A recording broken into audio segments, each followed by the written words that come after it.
No one could handle the billionaire's daughter until a single black janitor did the impossible. And that discovery would cost dearly those who dared to underestimate him. "Are you sure you want to leave this man alone with your daughter?" Victoria Hammond's question echoed through the executive office with a venom disguised as maternal concern that only high society people can master. Diana Westbrook, CEO of Westbrook Industries and one of the most powerful women in the country, hesitated for a moment. Before her, Marcus Thompson stood motionless, discreetly holding the cleaning cloth as he watched the 6-year-old child cowering behind the imported mahogany desk. Little Sophia had driven away 17 nannies in 6 months.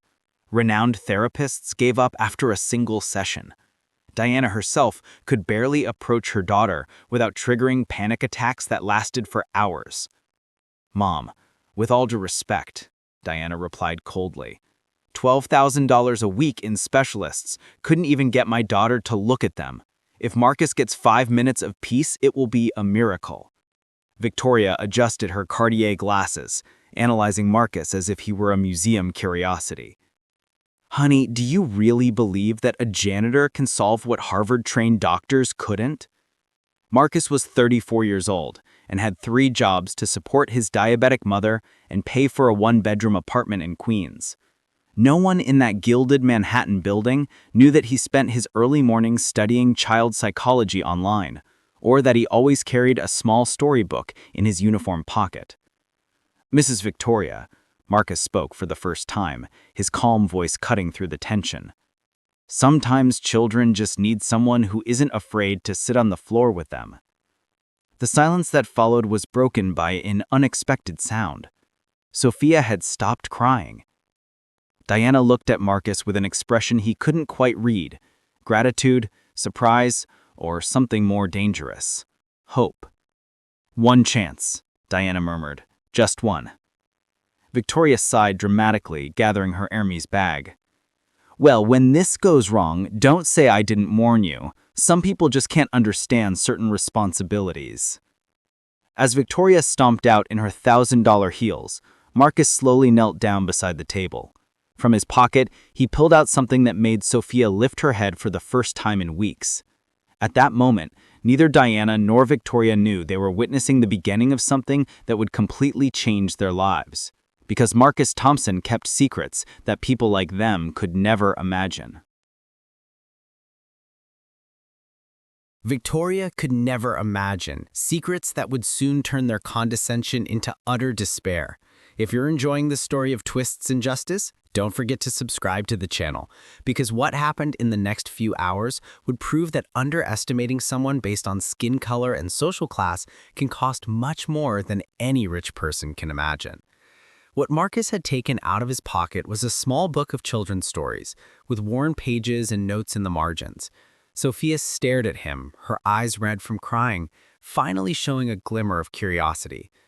"It's about a boy who lost his father," Marcus said softly, sitting down on the marble floor as if it were the most natural thing in the world. But he discovered that his father was still with him, in a special way. Diana watched in silence, barely able to believe it. In 6 months, no one had even managed to get Sophia to lift her head. In the days that followed, Victoria Hammond intensified her campaign to protect the Westbrook family from what she considered a dangerous and reckless decision. "Diana, dear, are you really going to entrust Sophia to an employee?" Victoria asked during lunch at Manhattan's most exclusive private club, lowering her voice on the word employee as if it were contagious. "Think of the responsibility. Think of what the other mothers will say." Around them, society women whispered between bites of $40 organic salad. Diana knew those looks. The same elite who had questioned her ability to run her father's company after his death 5 years earlier. "Marcus has gotten results," Diana replied firmly. "Results?" Victoria laughed, a sharp sound that made several heads turn. "Darling, you're confusing charity with competence. This man is clearly taking advantage of your vulnerability. How many of these guys have you seen trying to infiltrate families like ours?" What Victoria didn't know was that at that very moment, Marcus was in the Westbrook family's apartment, not only caring for Sophia, but observing every detail of the family dynamics with the precision of someone who understood childhood trauma far better than anyone in that gilded environment could imagine. While Sophia drew beside him, Marcus discreetly jotted down notes in a small notebook. Child exhibits classic symptoms of complex post-traumatic stress disorder. Selective social avoidance, responds positively to narratives of overcoming adversity, requires unconventional therapeutic approach. The truth is that Marcus was not just a janitor who studied psychology in his spare time. At 28, he had been one of Boston's most promising child therapists, a Harvard graduate specializing in family trauma. He'd lost everything: his career, his apartment, his fiancée, when he was falsely accused of misconduct by an influential family who did not want to pay his fees. 6 years later, he was rebuilding his life brick by brick, working at jobs no one in the elite would consider worthy, studying voraciously to find a way back to what he loved most, helping broken children become whole again. "Why aren't you afraid of me?" Sophia asked suddenly, interrupting his thoughts. Marcus smiled, putting away his notebook. "Because I've been broken too. And when you're broken, you learn to recognize other people who are broken. But broken doesn't mean defective, Sophia. It means you've survived something difficult." That night, Victoria called Diana 3 times. "I found out some things about your employee," she said, venom dripping from every word. "He was fired from his previous job in Boston. Serious accusations. Do you really want to risk Sophia's safety?" Diana felt a chill in her stomach. "What kind of accusations?" "The kind that men like him often face when they try to get too close to families like ours. I warned you, Diana. People of that social level always have ulterior motives." What Victoria had discovered was only half the story, and Marcus Thompson was about to prove that underestimating someone based on racial and social prejudices is not only morally wrong, it can be devastatingly costly for those who make that mistake. Because every humiliation, every whispered comment, every condescending glance was being carefully documented by a man who had learned the hard way that sometimes the best defense is a strategic and surgical exposure of the truth.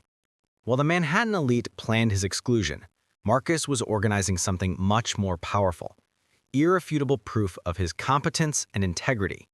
And when the time was right, people like Victoria would discover that there are terrible consequences for those who tried to destroy a man who has already lost everything and has nothing left to lose except his dignity. 3 weeks later, Victoria had turned her personal crusade against Marcus into a systematic campaign of destruction. Calls were made to the right people: members of the Westbrook Industries Board of Directors, other high society families, even contacts in the elite social media. "It's just not appropriate," Victoria whispered during her exclusive lunches at the Metropolitan Club. "A woman of Diana's standing, allowing a cleaning employee to have unrestricted access to her daughter. Imagine if something happened." The strategy was subtle but devastatingly effective. Seemingly innocent comments about parental responsibility and dangerous precedents began circulating among Manhattan's elite. Diana began receiving concerned calls from investors, board members, and even other mothers at Sophia's private school. During this time, Marcus continued his work with Sophia, fully aware of the storm brewing around him. Each morning, he would arrive at the Westbrooks' apartment and find the girl a little more open, a little more willing to smile.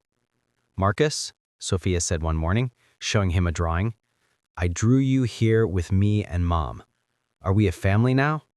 Marcus's heart tightened. "Family is who chooses to stay with you, even when things get tough," he replied, knowing full well how tough things were about to get. What neither Victoria nor Diana knew was that Marcus had begun to meticulously document every interaction, every suspicious comment, every attempt at sabotage. His small apartment in Queens had been transformed into a discreet operations center, where he organized evidence with the precision of an experienced lawyer. In one blue folder, he kept all of Diana's text messages showing Sophia's positive progress. In another, audio recordings, legally obtained with Diana's consent, of the impromptu therapy sessions he had conducted. And in a third folder, the most important of all, persecuted by the Wellington family after refusing to falsify a psychological report that would exonerate their son from allegations of abuse against a nanny. When Marcus stood firm in his professional assessment, the Wellingtons used their influence to destroy his career with fabricated accusations. But Marcus had saved everything.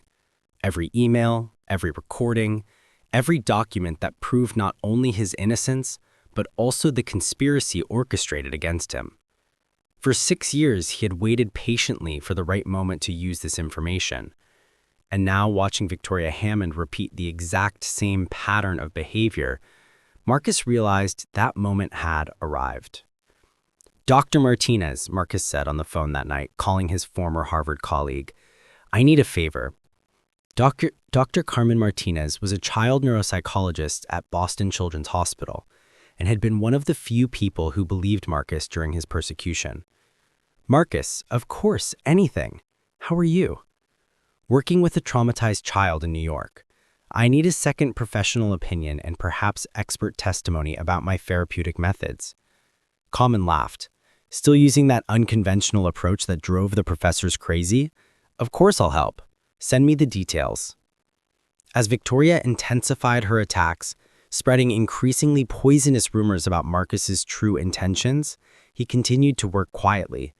Every small victory with Sophia was documented. Every bit of progress was recorded with scientific precision. Diana began to feel the pressure. "Marcus," she said one afternoon, her voice tense, "I need to ask you something. Victoria showed me some articles about you from Boston." Marcus nodded calmly. "I know exactly which articles. Mrs. Diana, I can show you exactly what happened in Boston if you want to see the whole truth." "The whole truth?" "The documents that prove I was persecuted for refusing to lie to protect an abuser. The recordings that show how a wealthy family tried to destroy my career when they couldn't buy me off." Marcus paused. "And the evidence that I'm being attacked again for the same reason, because some people can't accept that someone like me could be competent." Deanna was silent for a long moment. You documented everything?" "Miss Deanna, when you're a Black man working with wealthy families, you quickly learn to always protect yourself. Every conversation, every step forward with Sophia, every attempt to discredit me, it's all documented." That night, Victoria called Deanna once more. "Honey, I hope you understand that I'm just trying to protect you and Sophia. This man is clearly dangerous." "Victoria," Deanna replied, her voice colder than a Manhattan winter, "how about we arrange a dinner? You, me, and a few other people. I'm sure everyone will be very interested to hear your concerns about Marcus." On the other end of the line, Victoria smiled, thinking she had finally convinced Deanna. "Perfect, dear. I'll invite some friends who are also concerned." What Victoria didn't realize was that Marcus had spent 3 weeks meticulously preparing his defense, gathering allies, and organizing evidence that would not only clear his name, but also reveal the true nature of the attacks he had been suffering. Because when you are systematically underestimated by people who confuse privilege with superiority, sometimes the best strategy is to let them dig their own social grave while you document every shovel of dirt they throw at you. And Marcus Thompson was about to prove that the difference between a broken man and a prepared man can be the total destruction of those who dared to underestimate him. The dinner took place on the rooftop of Deanna's apartment, with a panoramic view of Central Park. Victoria arrived radiant, accompanied by 3 other high society matrons: Margaret Thornfield, heir to banking dynasty; Susan Blackwood, wife of a senator; and Patricia Vanderbilt, daughter of oil tycoons. "Dear Deanna," Victoria said, kissing the air beside the hostess's face, "I hope you have finally realized the delicate situation you have put yourself in." The 4 women settled at the dinner table, $1,000 French wine glasses sparkling under the light of the crystal chandelier. They all expected Deanna to confess to having made an error in judgment with Marcus. "Actually," Deanna smiled, I'd like you to meet someone. The door opened, and Marcus entered, but not in his janitor's uniform. He was wearing an elegant suit, carrying a leather briefcase, and his posture had completely changed. He now looked like a confident professional. Victoria almost Choked on her wine. Diana, what does this mean? Ladies, Marcus said, his voice clear and polite, allow me to introduce myself properly. Dr. Marcus Thompson, PhD in child psychology from Harvard Medical School, specializing in trauma and cognitive development at Massachusetts General Hospital. The silence at the table was deafening. Patricia let out an almost inaudible, impossible. Marcus calmly opened his briefcase. Over the past few weeks, I have systematically documented every comment, every attempt at sabotage, every manifestation of racial prejudice I have received from you. He distributed identical folders to each of the women. It's all here. Audio recordings, screenshots of messages, third-party testimonials. Victoria opened her folder with trembling hands. Inside were complete transcripts of her phone conversations with Diana, screenshots of her messages in a Ladies of Manhattan WhatsApp group where she had spread lies about Marcus, and even photos of her whispering in other people's ears during social events. You recorded us?" Margaret stammered. "Only when you were talking about me in public places," Marcus replied politely. "All perfectly legal, but that's only the first part." Diana stood up. "Marcus, tell them about Boston." "With pleasure." Marcus projected a presentation onto the living room wall. "In 2018, I was the youngest child therapist to receive Harvard's Award for Excellence in Pediatric Trauma. I worked with Boston's most influential families, including the Wellingtons. You know the family, I'm sure." Victoria paled. The Wellingtons were practically royalty in American high society. "When I refused to falsify a psychological report to protect their son from accusations of sexual abuse against a nanny, they orchestrated a systematic campaign to destroy my career, just like you tried to do here." The screen showed court documents, emails from the Wellingtons, recordings of conversations where they admitted to fabricating evidence against Marcus. "The difference," Marcus continued, "is that this time I was prepared." Susan Blackwood tried to get up. I need to go." "Please stay," Marcus smiled. "Dr. Carmen Martinez, head of child neuropsychology at Boston Children's Hospital, is on Zoom." The screen changed, showing a middle-aged Hispanic woman in a doctor's office. "Good evening, ladies. I'm Dr. Martinez, and I can confirm that Dr. Thompson is not only one of the most brilliant therapists I've ever met, but also the most honest man I've ever worked with. The accusations in Boston were completely fabricated. We have complete evidence to prove it." Dr. Martinez continued, "I can also confirm that little Sophia Westbrook's progress under Dr. Thompson's care is simply extraordinary. In 3 weeks, he has achieved results that entire teams of specialists have failed to achieve in months." Victoria finally found her voice, but it came out as a desperate squeak. That's absurd. You can't humiliate us like this." "Humiliate?" Marcus raised an eyebrow. "Miss Victoria, I have merely presented facts. The humiliation comes from your own actions." Diana joined the conversation. "Victoria, you called 6 members of my board of directors spreading lies about Marcus. You insinuated to other mothers at the school that I was putting Sophia in danger. You told my building's concierge that Marcus was dangerous and should be watched." Each accusation was accompanied by evidence on the screen, recordings, messages, testimonies. Patricia attempted one last desperate defense, but he's just an employee. "An employee?" Dr. Martinez laughed on screen.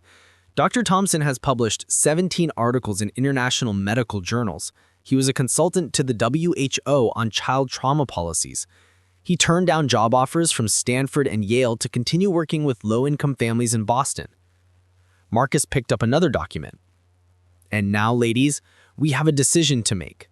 I can sue each of you for defamation, harassment, and racial discrimination. The damage to my reputation is easily quantifiable in the hundreds of thousands of dollars." The terror in the eyes of the 4 women was palpable. Their husbands, their social positions, their businesses.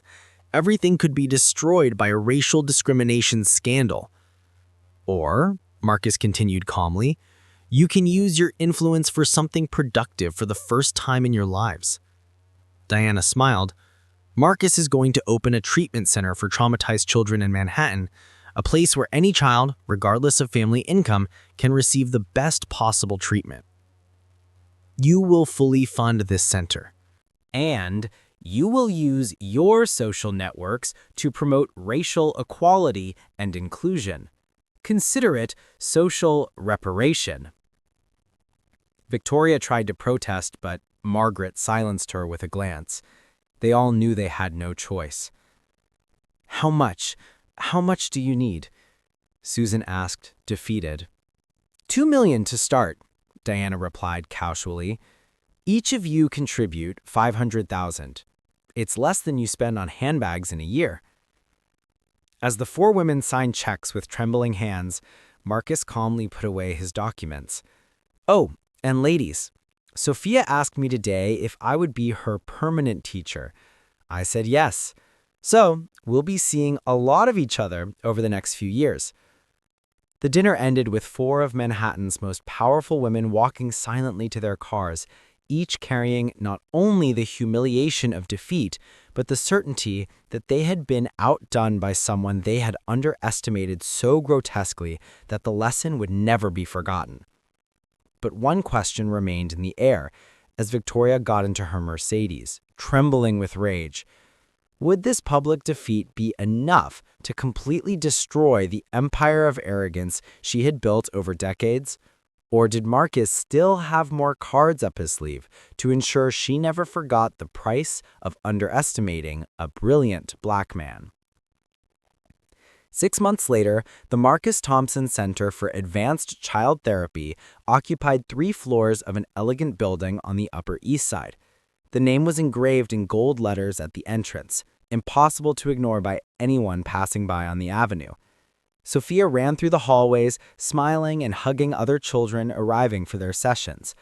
The same girl who had terrorized 17 nannies was now the center's unofficial little ambassador, helping other traumatized children feel welcome. "Dr. Thompson," Diana said, looking out the window of her office at the center, 10 children were accepted onto the waiting list today. We have families from 5 different states wanting to bring their children here." Marcus smiled, wearing his doctor's coat with the Harvard Medical School emblem embroidered on the pocket. "And they will all pay what they can afford, not a penny more." The payment system Marcus had created was revolutionary.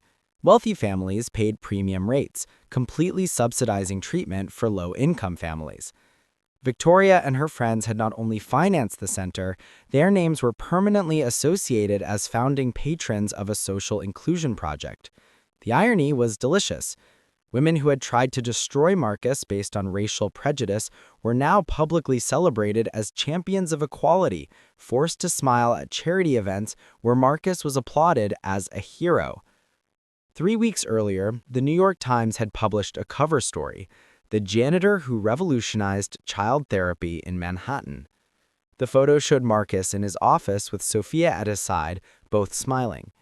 The article detailed his journey from Harvard to the center, mentioning the enthusiastic support. Victoria had read the article 5 times, each word stabbing at her pride. Worse still, her friends of the club had begun to avoid her, whispering that she didn't know how to recognize talent and had almost caused an unnecessary racial scandal. "Did you see that Patricia candled her charity lunch?" Margaret had commented maliciously during the last meeting of the Ladies of Manhattan. "They say she no longer wants to be associated with certain attitudes." The social ostracism Victoria faced was subtle but devastating. Important invitations stopped coming, seats at charity event tables were filled, her opinions at meetings were politely ignored. Marcus, on the other hand, had become a celebrity in the medical community. 3 universities had offered him full professorships. The American Psychological Association had named him Innovator of the Year. His methodology was being studied in 12 countries. "Marcus," Sophia said, pulling his hand as they walked through Central Park on a Sunday afternoon, "will you still be my therapist when I grow up?"